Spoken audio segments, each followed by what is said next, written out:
Right here, up next, is the mystery murder, believe it or not, of none other than Mallory Beach. What truly happened with Mallory Beach? Was it just a random happenstance, a random accident in South Carolina? Or was it more than that? Could it have in fact been a deliberately pre-planned homicide case? That's what we're going to be looking at right up here, up next on the JTC channel. I can tell you that it is certainly clear now very real insurance fraud was involved. I've been looking at this for quite a while. So thank you again. Oh, this also relates to other financial issues that have been uncovered recently too. Thank you. This is the missing person and murder case of Mallory Beach, which I'm going to be covering for just a bit here. It's never truly been solved as far as the case is still open. There are other alleged suspects involved with this situation, so I'm going to be covering this for a bit. Murdaugh is one of the main suspects.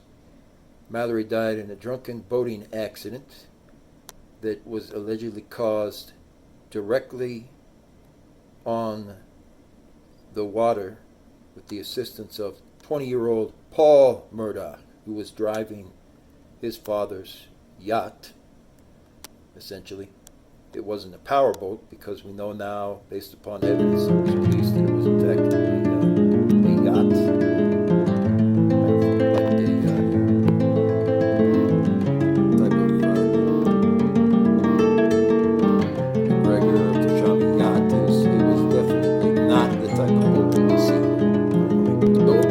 Because the uncle was involved, that there were other financial transactions going on before the boat was taken out. And Mallory, 19-year-old Mallory, was thrown out of the boat, where her body was found a week later. The autopsy report confirms she died due to actual drowning and blunt force trauma at the same time. So there was another suspect who likely was involved in this. I have an associate who's been working very hard on this case for a while, and he's why Paul Murdaugh is, behind bars. And it says allegedly Paul had been severely intoxicated at the time of this crash, or at least the time when the crash occurred, according to the boat's speedometer. So they had to measure it according to the time on the speedometer to be able to basically confirm exactly what time Mallory hits the water.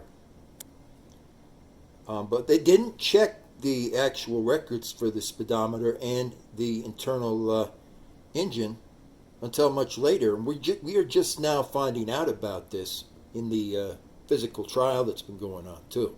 So Paul never went to the trial because he and his mother were recently shot dead in the hunting lodge, believe it or not. And, I find that interesting because, see, Paul Murdaugh and my associate, I would just say, had kind of mentioned this. Paul Murdaugh lives near the lodge where, Clark Jones had allegedly gone to a lot. He lives nearby it. It makes no difference, I guess, at this point, but make no mistake about it. He lives directly near that lodge in South Carolina, ironically enough. And when Paul's father, Alex, came home, he, of course, found Paul and Maggie lying outside deceased. They both were shot twice, at minimum. And it was confirmed again at the Colleton County Sheriff's Office. So I'm just pointing out that there's been suspicious issues with the Mallory Beach case for a while, and it's finally time to get into some of these. I'm not going to cover very many, but I am going to cover the key points. Thank you again. Like, subscribe, and tune in for more updates. They found that something strange had happened with the engine as well. in the Mallory Beach case. We're going to be talking about that. Passenger in the Paul Murdaugh boat crash that killed Mallory Beach officially claims he was framed as the driver and alleges there is a conspiracy involving the high-ranking attorney of South Carolina. Basically is what they've been talking about.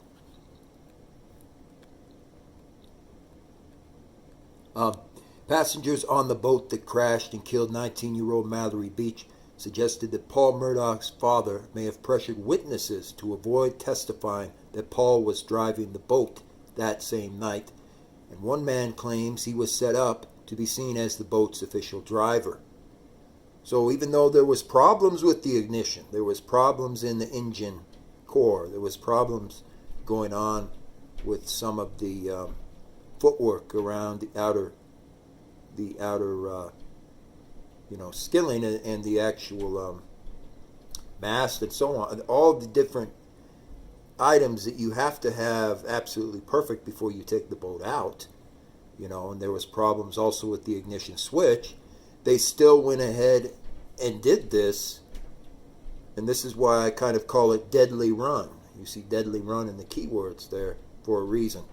The February 2019 boat crash has come under increased scrutiny following the murder of Paul, age 22, and his mother, Maggie Murdaugh, who were fatally shot outside the residence at their hunting lodge in Colleton County, South Carolina. Police have not named any suspects in the double homicide, but have said that the victims were killed with different firearms of different size and shape. Maggie's husband and Paul's father, Alex Murdaugh, first discovered the bodies and is reportedly a person of interest in this part of the case, which is different than the Paul Murdaugh side. And though he believes that he has an alibi, the attorney was visiting his dying father in the hospital the same night.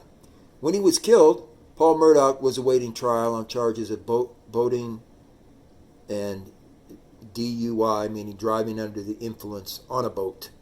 Murdaugh and other passengers aboard were grossly intoxicated, the police report stated. Still, new documents appear to show that Murdaugh was never even given a blood test. So they didn't give the required sobriety and blood tests for this. It's been one of those things that's been a problem with the actual Mallory Beach case since the beginning. The island packet that obtained deposition documents connected a wrongful death suit brought by Beach's family, as well as a civil petition brought by Connor Cook, another person of interest, and one of the 6 passengers. In the petition, Cook's lawyers alleged that unidentified people who have not yet been named tried to frame Cook as the driver. Cook also alleged a civil conspiracy, accusing 5 police officials of knowing about attempts to interfere with this investigation. Cook additionally claimed that some evidence was missing from the scene of the crash. Well, not only that, folks, there was apparently possible innards of this boat, like the actual parts, in other words, that are part of this boat, that were taken out of the area that should not have ever been removed. Things that are required just to the first level law student. That stuff cannot ever be mishandled or taken anywhere. And it was basically taken to like a junkyard in certain cases. And so we are going to be covering some of the ins and outs in relation to this specific case in some key questions that have been raised about it. Additional passengers, including Beach's boyfriend Anthony Cook, related to Connor Cook, apparently, gave depositions in connection to the wrongful death suit. The deposition records that Anthony Cook told Austin Pritchard, officer with South Carolina Department of Natural Resources, whose job was to figure out who it was who was driving, that Paul Murdaugh was driving the entire time. The report, though, states that Paul Murdaugh denied driving the boat in his initial interview with Pritchard at the hospital after the crash occurs, when Mallory Beach was still missing. She had been thrown from the boat and tossed overboard, something that Paul Murdaugh did not immediately tell the dispatcher when he called 911 to report this crash, but revealed someone was missing not long into the conversation. Why do you need to know who was driving? That isn't going to help find Mallory. Murdaugh indignantly stated. According to the report, Anthony Cook told Pritchard that Paul Murdaugh was driving the boat in a conversation that was recorded on dash cam. But Pritchard did not include the disclosure in the statement in court. Why is that? We're gonna look at that. Why in the world is that, folks? Certain evidence was clearly removed from the boat, including actual mechanisms that apparently belong to this style of boat, and they just took it away from the scene. You are not allowed to do that.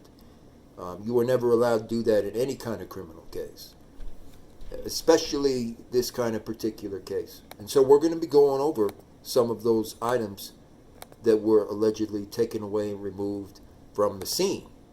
There's part of a switch, apparently, that originally belonged, to the ignition station. That boat should never have been tampered with. And someone clearly, I will say it right now, had tampered with the boat. Probably early on in this case. Thank you. More to come. And so all of these people are going permanently down this time. So I felt it might be very interesting and intriguing to cover more of what was truly known about the Murdaugh issues. Right before they also dragged Murdaugh himself, the one that was imprisoned before the county assembly, so that they have to complete the investigation on that end as well. There were more murders that were reported tied directly to this essentially sabotage boat. Earlier in the month, the influential South Carolina Murdaugh family found themselves at the center of the gruesome real-life murder spree. Richard Alex Murdaugh found Margaret Murdaugh, age 52, and Paul Murdaugh, age 22, also shot dead at the family's sprawling 1,770-acre hunting lodge in Islandton, South Carolina. Alex Murdaugh, age 52, is a lawyer and great-grandson of Randolph Murdaugh, the first elected chief prosecutor of this region. Randolph Murdaugh and grandfather Randolph Murdaugh III are partners at prestigious Peters, Murdaugh, Parker, Elstroth, and Dietrich law firm, also called PM Ped. And it's not prestigious anymore because all of its assets were finally seized and it was dismantled for good. So it just goes to show you nobody is out of reach. No one.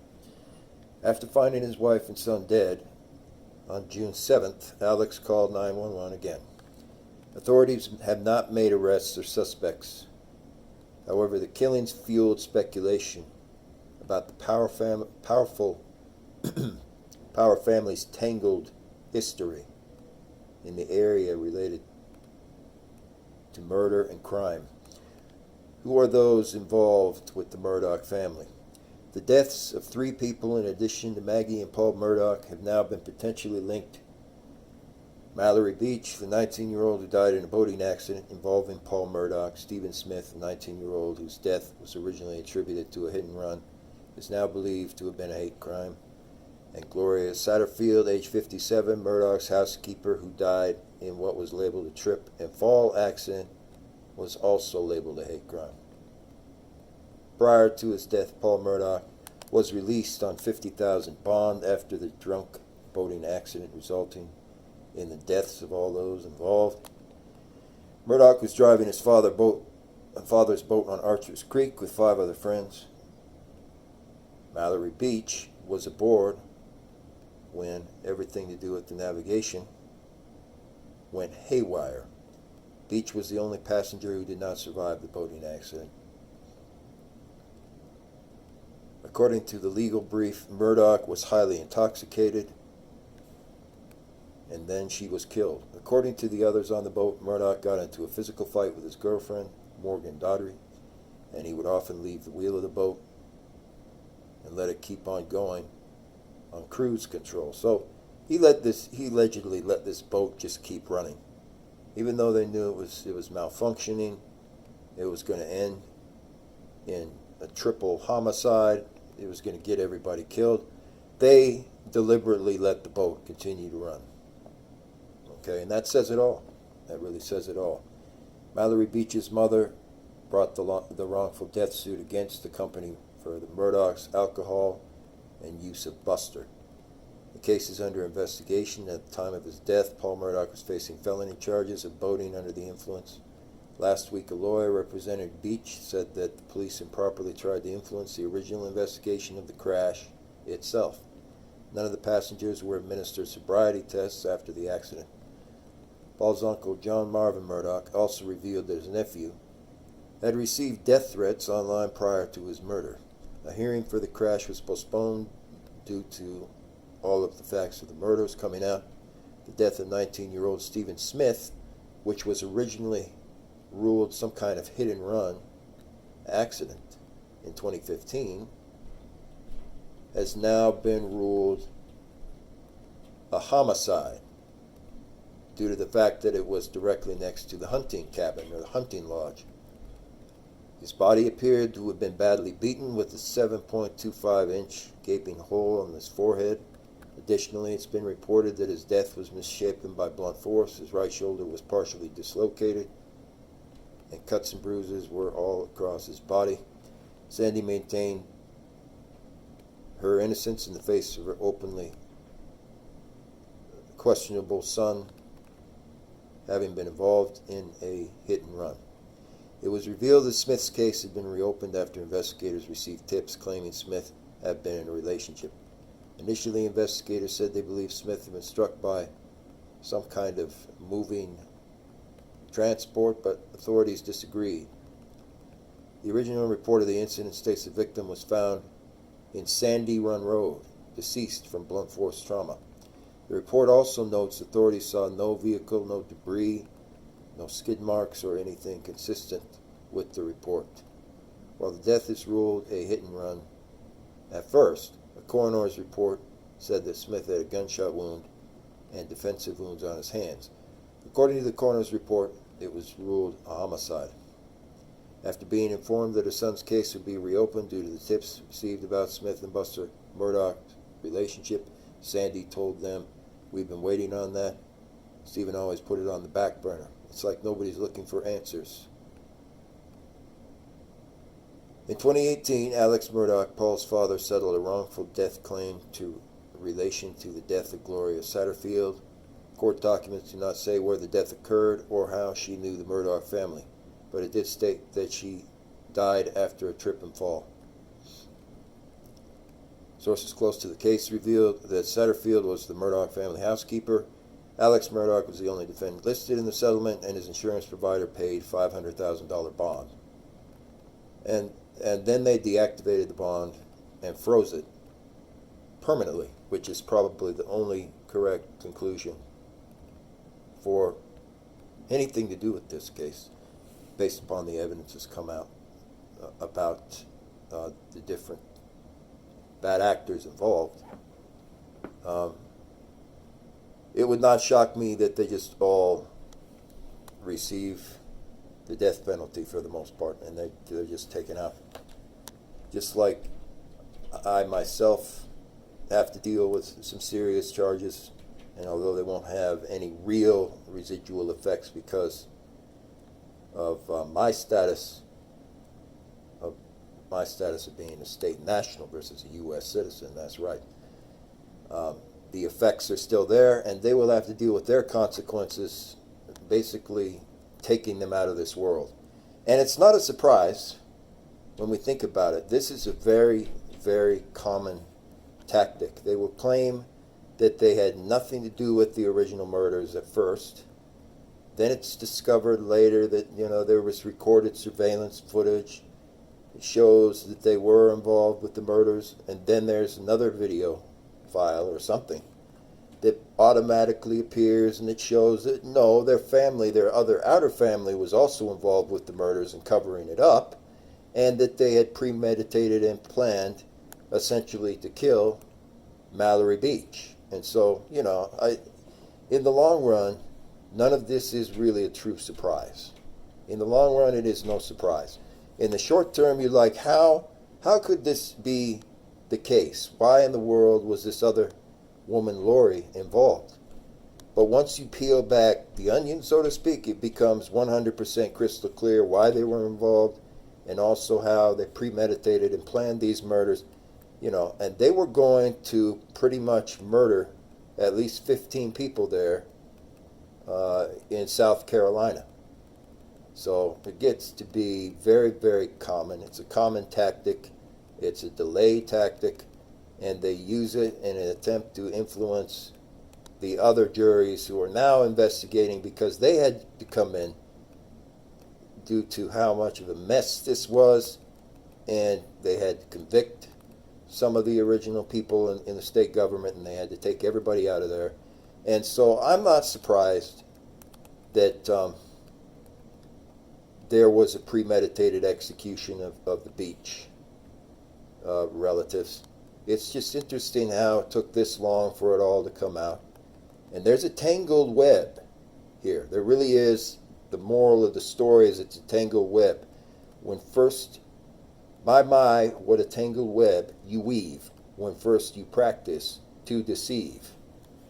And there's more that's going to be said about that. A murder for hire scheme and a lawyer who tried to fake his own death to enable it. Real life villains don't come more sharply drawn than Alex Murdaugh, a greedy and ghoulish personal injuries attorney who casts a haunting shadow over all of South Carolina state. For nearly a century, his father and grandfather were prosecutors for a 5-county district while running a private law firm throughout SC. But it wasn't until the small hours of February 24th, 2019, that reality hit and reality bites as the dark well over Murdaugh family's entire escapade slipped off. That's when Alex's son Paul is alleged to have plowed the family's 5M Bay boat into a bridge abutting Paris Island, the United States Marines' largest training camp for new recruits. Among the 3 people cast overboard was an ebullient 19-year-old former high school soccer player who is an innocent person in this, Mallory Beach. She was found dead in the murky tidewaters near the crash site after 7 days. Before an investigation could prove whether Paul was at the tiller and boating under the influence or confirm witness testimony that Alex obstructed the crash investigation, Paul, who is 19, and his 52-year-old mother Maggie were found shot to death at the family's 725-hectare hunting estate, June 7th. 3 months later, the narrative was further confounded by conflicting reports that Alex had been shot in the back of the head and left for dead on the road. He has since admitted the scene was staged to grease $10 million in additional policies and then an insurance bond, or $9 million, for his son Buster, rumored to have been involved in the unexplained murders. This was all before Alex's partner cut ties and allegations he embezzled everything out of the law firm to fund an opioid addiction. After that bombshell drops, Alex was charged with stealing millions more from settlement for the children of his former housekeeper, Gloria Satterfield, who died in 2018 on this alleged accident. And then they stole, of course, the property. Today, Murdaugh sits in a maximum security prison in Columbia, South Carolina, where he faces 53 additional charges for a fake shooting attempt and for defrauding all the clients, and could be sentenced to a minimum of 508 years in prison if convicted. He also had his law license suspended and remains a named party to 6 related suits and the focus of a 7-year investigation, one led by FBI in local area and another by a agent from the DEA office related to drug trafficking scheme. It's being prosecuted by Henry McMaster. All the while, the mystery, the murder of his wife and son, hangs over Murdaugh, a person of interest according to his attorney. Murdaugh denies any involvement. No weapons were removed, although police have confirmed that Paul and Maggie were killed with different firearms, and no attackers were charged or identified. Most troubling still in this case, Murdaugh's profound influence on South Carolina's legal system cast considerable doubt on fair trial. At a hearing on December 13th, where a $7 million bond was set, Murdaugh finally spoke. Things were moving really quickly and really negatively, explaining the murder for hire scheme. My world was caving in so much as it had 3 months prior to that day. I was in a very bad place. In less than 3 years, Alex Murdaugh has gone from legal specter to leading man in a whodunit case that's only just beginning. And there's no question that the scrutiny on him would be nowhere near this intense if it weren't for Mandy Matney, the meddling reporter who kept a harsh spotlight trained on the Murdaugh family until it became impossible to ignore. My life turned upside down on June 7th. Matney tells me of the chilly November evening we meet him in a South Carolina town in Beaufort. The Friday night begins with dinner at Luther Pub, where CCTV catches Paul Murdaugh downing lemon drops and Jaeger shots just before talking to the water, right outside DUI checkpoints, and then he takes a coffee off of the block, the last place where the cameras see Mallory Beach. Around these parts, Matney, who turned 31 3 days before the Murdaugh homicide, is Jessica Fletcher, steadfastly connecting the dots, and the Carolina News Hub, where she is editorial director. When I ask her about the podcast weekly production, she likens it to putting this puzzle together in a hurricane. I go into the office thinking I'm doing a deep dive on the Stephen Smith, and something with the Setterfield pops up instead.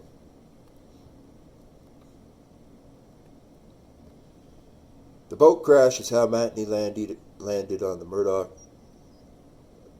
mystery. In February 2019, she was working as the breaking news editor for 16,000 person circulation Island Packet, the reluctant paper of record of South Carolina's coastal law country. Owning the story as the Packet's executive editors failed to see the point. I've never forgot being in a meeting in March and my boss saying, "I'm sick of the boat crash stories." And what was crazy was that the boat crash stories were bringing in way more page views than anything in history. Matney thought that her editor's lack of interest in pursuing Murdaugh stemmed largely from the paper's online business of chasing low-effort clicks. But in retrospect, it's hard not to wonder if at best the paper was cowed by the Murdaughs, or at worst, did not understand the crime scene. Now that the story is unavoidable, its coverage has been noticeably sympathetic to Murdaugh. A different journalist night have been churning out stories about shark sightings, or bolted for the larger market, but for Matney, a Kansas City native who joined the Packet in March 2016, lured by the prospect of working from the beach, local reporting was an opportunity to set down roots. It wasn't like she was here for a few years. But after demotion, despite leading the paper in page views with 200,000 a month, Matney was finally forced to consider the unthinkable, giving in to the boss and leaving the Murdaugh story. It became clear to me that Mandy not only had heart of the truth story, but also was not intimidated by them. Said, "Well, folks, a South Carolina politician with a reputation as a hellraiser, Folks was a spokesperson for the former governor Mark Sanford and Nikki Haley, whom he admitted to having an inappropriate relationship during the gubernatorial campaign." In 2006, Folks launched FITS News, a subscription-based Drudge report that has blossomed ever since. After her Packet demotion, they stopped joking. She signed on January 2020, lured by a commitment she never got at the Packet free reign. I pride myself in being the first to be on the scene. Matney was first to publish a case file in the South Carolina Department of Natural Resources that provides a complete picture of the events that surround this boat crash. She tag-teamed with Folks to bring the road slide shooting story and the twists that police traced a knife used to disable Murdaugh's car directly to Murdaugh, upsetting the whole alibi system.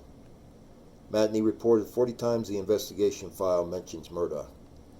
Besides shoe-length legwork and an indefatigable work ethic, the thing that truly distinguished Matney is empathy on the crime scene. When she was 7, her 9-year-old brother died from 4 brain complications related to the flu. A botched appendectomy nearly stole her life. 3 years later, she was diagnosed with basal cell carcinoma the less serious skin cancer, and all because I was stupid, who decided to go out tanning in the South Carolina wilderness. So, this is a very interesting story, and there can be no irony in all of the different complications that it brings up, because it's kind of it's kind of erupted a pitchfork mentality with the with the petite juries who are now just tearing this whole case apart, and it makes perfect sense because they are fed up with it and they want to get rid of everybody up there, which makes perfect sense. They have nothing. They have no dog in the hunt with this. And they being state nationals and so on, they are really tired of hearing anything about Murdaugh, and they want it all to be closed down once and for all, and them just to be permanently gone. And it makes sense when you learn about the history of these people in South Carolina. You discover that it just is one of the worst cesspits of corruption.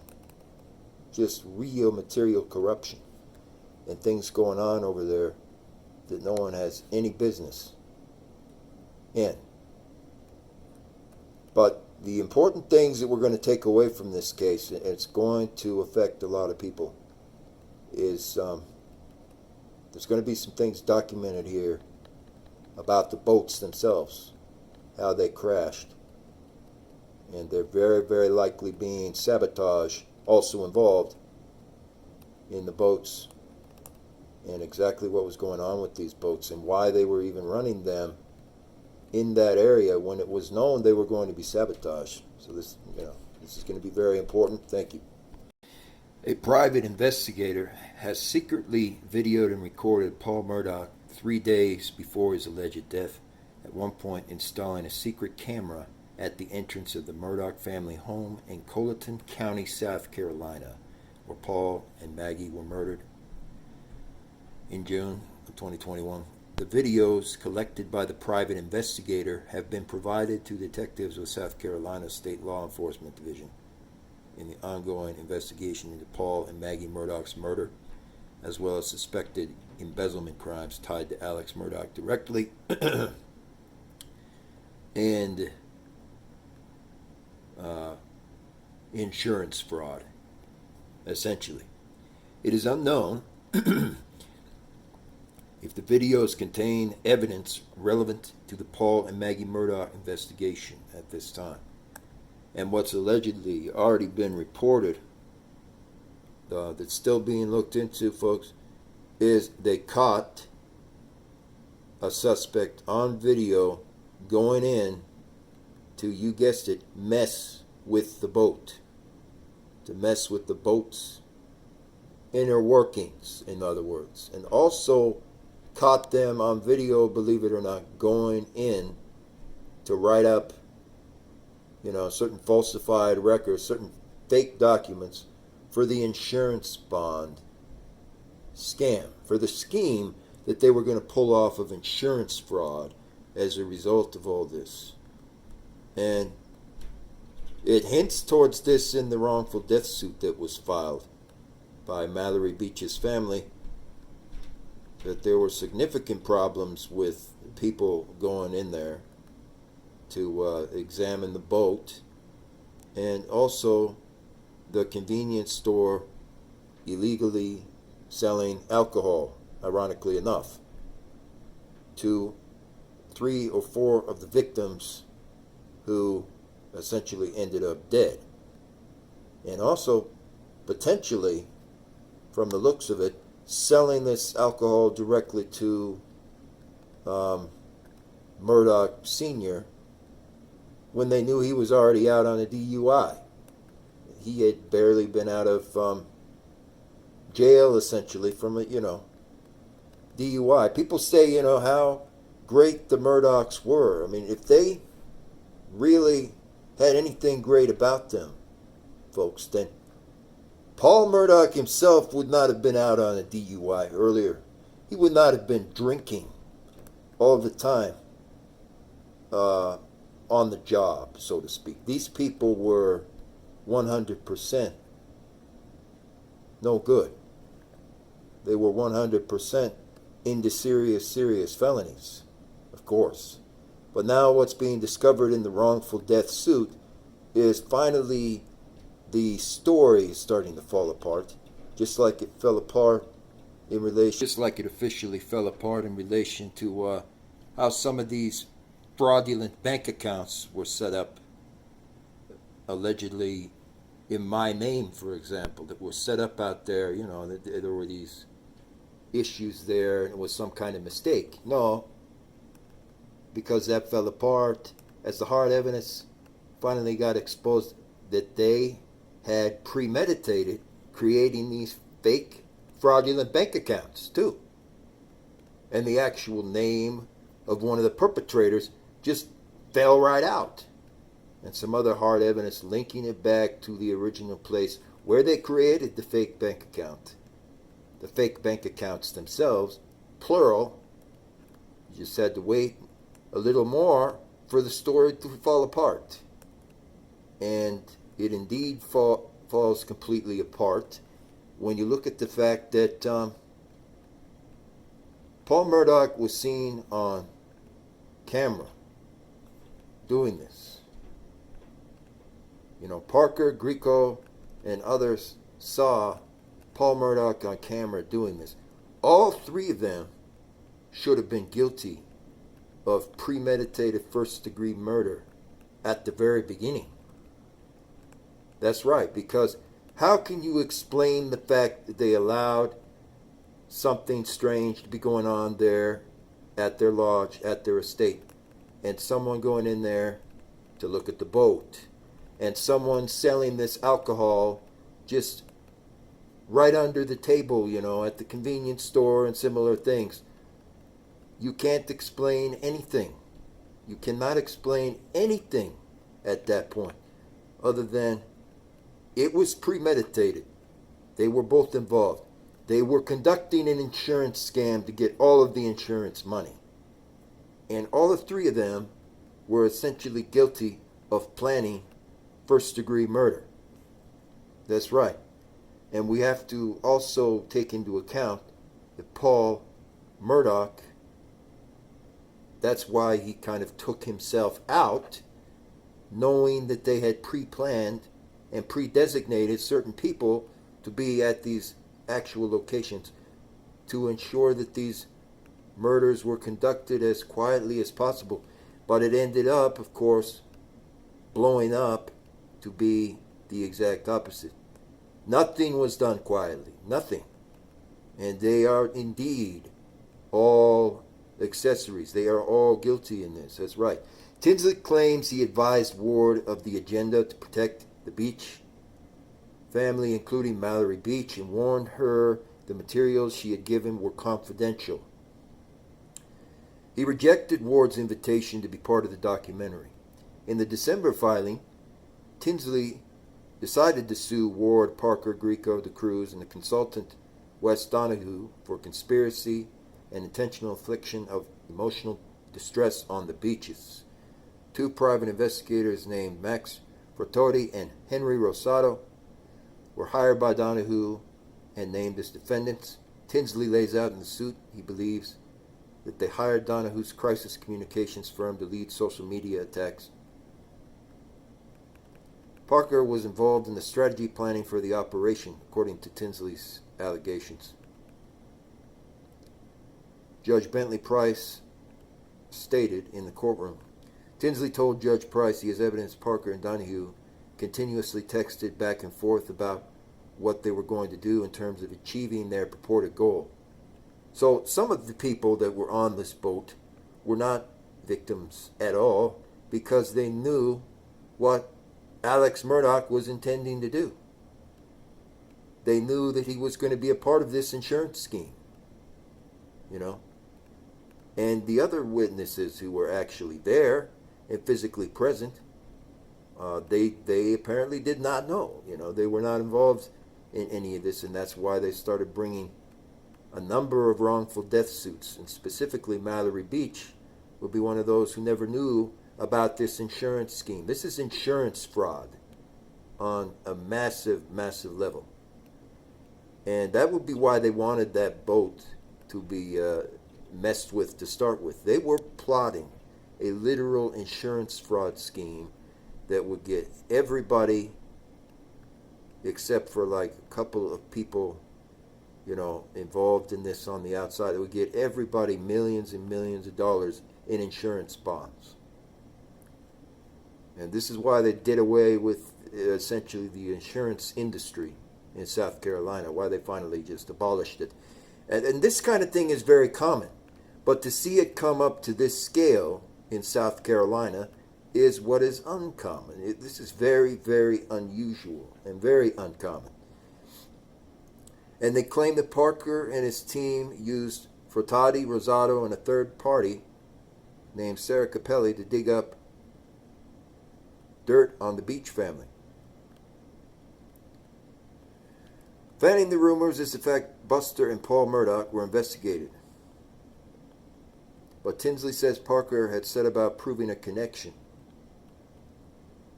Parker reportedly employed the private investigator Capelli, Furtado, Rosado. But the plan didn't stop at Buster. Parker and associates had the narrative that they were pushing out the Murdaughs as terrible people, and because they are terrible people, a jury ought to not find against Parker in the boat crash. That's where Capelli says she came in as defense. Tinsley says Capelli told him she was paid to get close to Paul Murdaugh, follow him around, and video him. Along the way, Tinsley says Capelli may have bought alcohol for underage children as well. We believe that Parker's reimbursed her for the charges. Parker and his legal team have denied all the allegations in their formal response to Tinsley's suit. Tinsley is seeking to prove claims by issuing subpoenas to Parker, Donahue, Furtado, Rosado, and Capelli. Tinsley told Judge Price all parties have been eager to cooperate except Parker. Parker's representatives argue those records are protected by attorney-client privilege. Those details would go into the public record, damaging Parker and his business. Parker and his attorneys filed an appeal asking Judge Price to reconsider the motions. ABC reached out to Sarah Capelli for comment regarding the Tinsley claims, but have not responded at the publishing date. So, of course, there were numbers of people involved here, and Parker, essentially, he was one of the fake victims who was in on this scheme to defraud everybody for their insurance money. So what was at stake with this whole scam was over $9 million, I think it was more like actually now, $12 million in insurance bond money. That's what was at stake. COVID, flu, and other vaccines today. And they wanted to have all of that go to the Murdaugh, and then would also go to their associates after this premeditated murder was completed.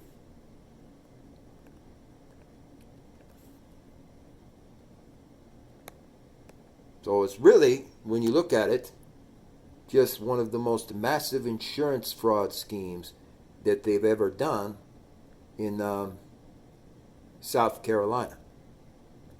People could say that it was just a random accident, that it was just they decided to murder people or similar things. But if you peel back the layer, you find out it had nothing to do with that, because it was indeed because of insurance. And when you have an insurance scheme of this magnitude, that's going to lead to everybody being thrown under the bus. And so it wouldn't be surprising then at that point that a lot of eggs get broken in the process. I mean, look at this. An attorney representing survivors of the 2019 boat crash killed 19-year-old Mallory Beach. And, you know, that it's already been proven that there was other victims of Murdaugh all the way along with all of this. Joseph McCullough, an attorney who represents Connor Cook and badly was injured on February 24th, 2019, gave out his statement that Tuesday. On behalf of Connor Cook and his family, we join the community as they mourn multiple tragedies for the Murdaugh empire. The statement said Connor Cook was a passenger and victim in the boating incident that took Mallory Beach's life and injured more than 3 others. We are encouraged and hopeful that the Attorney General's Office and SLED will continue its review of the boat investigation conducted by authorities and further explore the inexplicable disappearance of important evidence and lapses by the initial investigators. Connor Cook suffered a jaw injury in the crash itself. He was initially identified by law as one of 2 suspects driving the boat, although none of the passengers said he was the driver. According to the Beaufort County Sheriff's Office in their statement, the deputy documented it was unclear who drove the boat, despite the fact Anthony Cook told authorities Murdaugh was the driver. Cook told officers Paul was intoxicated while driving, and he begged him to let him drive the boat. The attorney's statement is confirmation of what FitzNews had reported on Friday on the investigation in the influential Murdaugh empire. Specifically, law enforcement and prosecutor sources familiar with the case tell investigators they are actively probing obstruction of justice allegations in the aftermath, including accusations that involve R. Alexander Murdaugh and members of his powerful family. Last week, Alex Murdaugh's son was found shot to death. At the time of his death, Paul Murdaugh was facing 3 felony boating under the influence charges again. News of potential obstruction of justice allegations tied to the boat crash probe broke after the office of the South Carolina Attorney General Alan Wilson declined to respond to FOIA requests. Today, Mallory Beach's lawyer, Mark Tinsley, the lead on the civil case, issued statements related to the ongoing investigation. The Beaches have every confidence and are hopeful the Attorney General's Office will continue to investigate and prosecute improprieties, related to attempts of any member of law enforcement to influence this criminal investigation related to how the boat crash occurred. As such, they support the Attorney General's decision and how they determined to move. The Department of Natural Resources, the lead investigating agency of the crash, have repeatedly said there's confusion in determining who drove the delayed investigation from the start. As a result, it took prosecutors 2 months to charge Paul with 3 felony boating under the influence charges. Last week, FitzNews obtained documents showing the 2 responding deputies on the night of the crash had ties to Murdaugh's family law firm. Adding to the speculation, the only Beaufort County Sheriff deputy who identified Paul as the driver of the boat, Stephen Domino, was fired from his job. According to sources, all of the boat crash survivors and Beach's family members submitted to questioning and volunteered to provide their DNA again in the double homicide. A source close to the family told FitzNews the Beaches have not been questioned again since providing statements. So clearly there was more going on here,